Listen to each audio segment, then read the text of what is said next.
मैं ज़िंदगी में ज़िंदगी की खातिर दिलचस्पी लेता हूँ। ये ज़िंदगी एक ऐसी शम्मा नहीं है जो मुख्तसर है, बल्कि ये एक मशल है, और इस मशल को नई नस्ल तक मुंतकिल करने से पहले मैं इसे ज़्यादा से ज़्यादा रोशन रखना चाहता हूँ।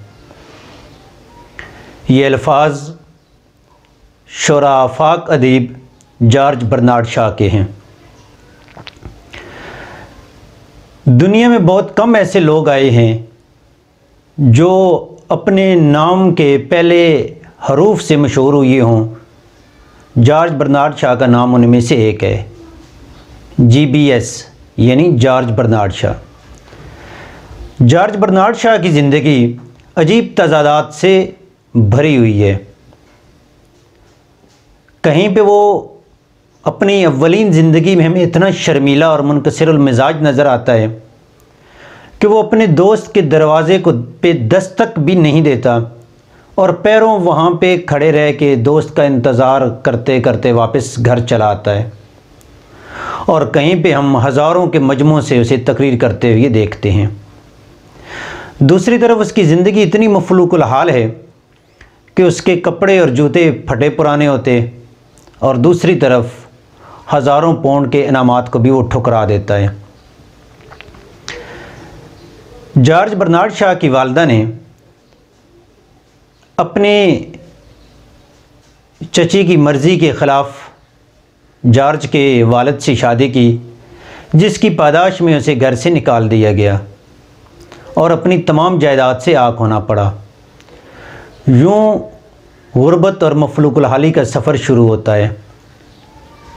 तो हमारे आयरिश ख़ानदान, आयरिश राइटर ने मफलूकुल हाली में और गुर्बत में आँख खोली।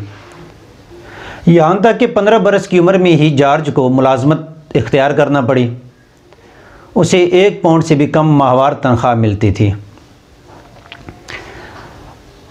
19 बरस की उम्र में जाके उसने मुलाजमत को ये कहकर तर्क कर दिया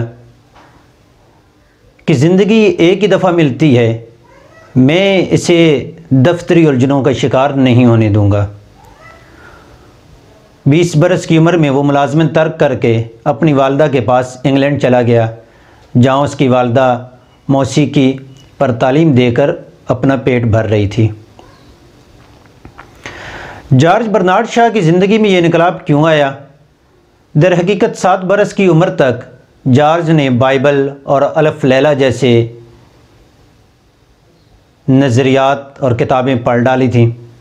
12 बरस की उम्र तक पहुँचते पहुँचते वो चार्ल्स डिकन्स और रूमा के अफकार से आगाह हो चुका था, और 15 बरस की उम्र तक पहुँचते पहुँचते उसने स्टीवर्ट मिल और स्पेंसर के नज़रियात से आगाही हासिल कर चुका था।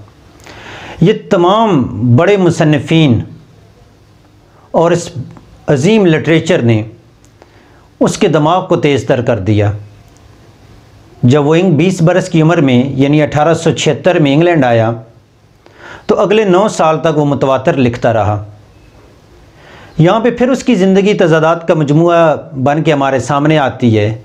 जब वो 9 बरस लिखता रहा, तो हैरत की बात यह है कि वो रोज़ाना सिर्फ 5 सफ़े लिखता। 5वें सफ़े के दौरान इख्तिताम पे अगर कोई जुमला अधूरा रह जाता, तो शाह लिखता है कि वो उस जुमले को अधूरा ही रहने देता और अगले दिन जाके उस जुमले को मुकम्मल करता और अपने 5 सफ़े मुकम्मल करता। इन 9 सालों में उसने 5 नावल लिखे। इन 5 नावलों के मुसवदे उसने बरतानिया और अमेरिका के हर पब्लिशर को भेजे, लेकिन किसी पब्लिशर ने भी उसके किसी भी नावल को छापने से इनकार कर दिया। लेकिन अहम बात यह थी कि किसी भी पब्लिशर ने उसके किसी भी नावल पर कोई भी नुक्ताचीनी नहीं की।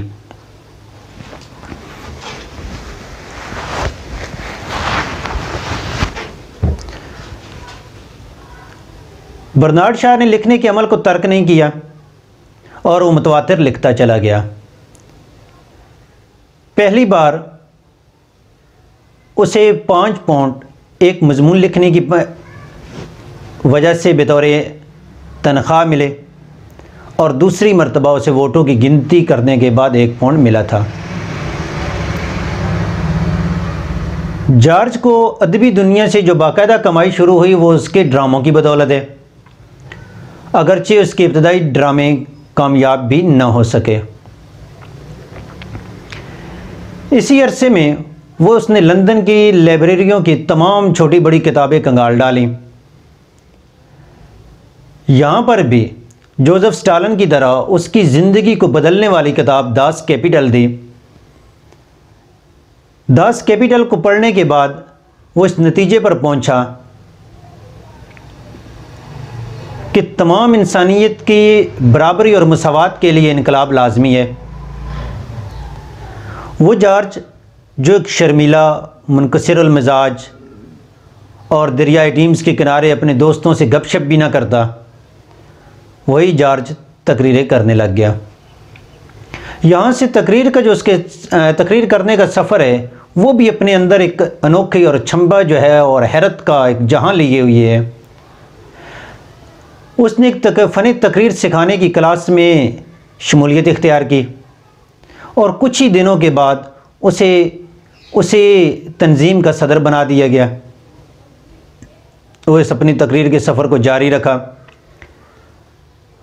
अपने तकरीर के इस फ़न को उभारने के लिए वो हर छोटे बड़े जलसे जुलूस में जाता। अगर उसे तकरीर का मौका मिल जाता तो वो तकरीर ज़रूर करता। वो अगले 15 साल तक लंदन की गलियों, चौकों, चौराहों, गली कूचों में रात दिन सोशलिस्ट इनकलाब के लिए आवाज़ बुलंद करता रहा। लोग उसे दीवाना समझ के उसका मजाक उड़ाते रहे, लेकिन बर्नार्ड अपने मकसद में जुटा रहा। हत्ता कि लोग उसे मुआवजे के एवज़ तकरीरें करने के लिए बुलाने लगे, लेकिन उसने अपने अजीम नस्बुलैन और मकसद के लिए कोई भी मुआवजा लेने से इनकार कर दिया और तकरीर के लिए चला जाता। अरसे में शाह की मुलाकात 1896 में 40 साल की उम्र में एक शार्लेट नामी खातून से होती है। शाह 40 साल का कंवारा और वो 39 साल की कंवारी थी, जो दोनों आपस में सोशलिज़म के हामी होने की वजह से दिलचस्पी लेने लगे। लेकिन इसके बाद भी अगले 2 साल तक शाह को शादी का ख्याल ना आया। वो अपने मकसद में ही जुटा रहा। इस दौरान शार्लेट रोम चली गई। रोम पहुंचते ही उसे इख्तियार मिला कि शाह शदीद बीमार है और वो वहाँ से वापस आई। जब वो वापस पहुंची तो उसने शाह को एक ऐसे कमरे में देखा कि जो इंतहाई गंदा था, जिसके बारे में शाह ने ख़ुद लिखा कि उसे अगर 7 जवान लड़के और 7 जवान लड़कियां 50 साल तक भी साफ़ करते रहें तब भी उससे कोई फ़र्क नहीं पड़ेगा। इस दौरान उसने शाह को शादी का कहा। शाह का इसी ज़माने में एक ड्रामा अमेरिका में कामयाब होने की वजह से 20,000 पाउंड मिल चुके थे, जिसे शाह ने हासिल किया। लेकिन इससे पहले जो उसकी मफलूकुल हाली की ज़िंदगी है, शाह ये तस्लीम करता है बात कि उसने कभी भी ख़ुद को माशी बखेड़ों में नहीं उलझने दिया, बल्कि इस काम के लिए उसने अपनी वालदा को उलझा के रखा हुआ है। अगले 45 बरस इस जोड़े ने खुशगवार इज़दवाजी ज़िंदगी गुजारे। शाह की ज़िंदगी से हमें जो चीज़ मिलती है वो चीज़ मिलती है कि ज़िंदगी से मोहब्बत। तो कारीन, ज़िंदगी से मोहब्बत, ज़िंदगी एक ही दफ़ा मिलती है।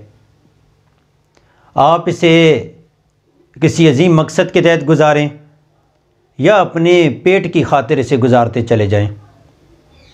वक्त ने हर हाल में गुजरना है, ज़िंदगी ने हर हाल में ख़त्म होना है, लेकिन आप किस मकसद के तहत जी रहे हैं, किस मकसद के तहत आपने ज़िंदगी गुजारी, आपने अपना वक्त किस मकसद के तहत सर्फ किया, ये मानी रखता है। तो जॉर्ज 1946 में इस जहान फ़ानी से कूच कर गया। जॉर्ज बर्नार्ड शाह को इसकी ज़िंदगी में ही एक अजीम अदीब तस्लीम किया गया। वही शख्स जिसके फटे पुराने जूते होते, वही शख्स जिसके पास खाने के लिए कभी पैसे ना हुए, वही शख्स जिसके नावलों को अमेरिका और लंदन के किसी पब्लिशर ने पब्लिश नहीं किया, उसी बर्नार्ड शाह को नोबल प्राइज़ से नवाजा गया। नोबल प्राइज़ की जो अमाउंट थी वो 7,000 पाउंड थी, जिसे जॉर्ज बर्नार्ड शाह ने लेने से इनकार कर दिया।